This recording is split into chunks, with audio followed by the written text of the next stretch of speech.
আসসালামু আলাইকুম। Breaking news, অর্থাৎ যা দেওয়া হবে তাতে আপনারা খুশি হবেন, এই কথাটা বলেছেন নবম পে স্কেল নিয়ে প্রধানমন্ত্রীর মুখ্য সচিব এবিএম আব্দুল সাত্তার। আপনারা জানেন সরকারি কর্মকর্তা কর্মচারী কল্যাণ সমিতির প্রধান আহ্বায়ক সমন্বয়ক যাই বলেন আব্দুল মালেক ভাই এবং আশিকুল ভাই সেক্রেটারি, ওনারা একটা প্রতিনিধি দল প্রধানমন্ত্রীর মুখ্য সচিব এবিএম আব্দুল সাত্তারের সাথে দেখা করেন এবং সেখানে তাদের বেশ কিছু দাবি দাওয়া বা বেশ কিছু কথা সেখানে ওনার কাছে তুলে ধরেন। প্রধানমন্ত্রী মুখ্য সচিব এবিএম আব্দুল সাত্তার ওনাদের কথাগুলো মনোযোগ সহকারে শোনেন।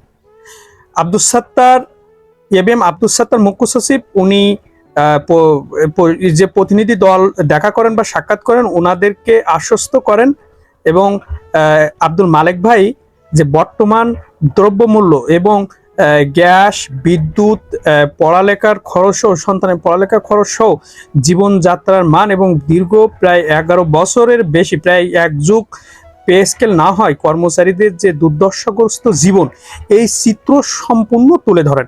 এতে করে প্রধানমন্ত্রী মুখ্য সচিব বিষয়গুলো আরো ভালোভাবে জানতে পারেন এবং বুঝতে পারেন এবং এক পর্যায়ে জনাব আব্দুল মালেক ভাই সহ প্রতিনিধি দল প্রধানমন্ত্রীর সাথে সাক্ষাতের একটা আবেদনও করেন লিখিত, সেটাও তিনি মুখ্য সচিবের কাছে জমা দিয়েছেন যে সাক্ষাৎ করার জন্য একটা সময় চেয়েছেন এবং একটু সুযোগ চেয়েছেন সাক্ষাৎ করার জন্য, যাতে করে কর্মচারীদের জীবন জীবিকা এবং তাদের যে জীবন ধারা এই বিষয়গুলো সুন্দর করে প্রধানমন্ত্রীর কাছে তুলতে পারেন।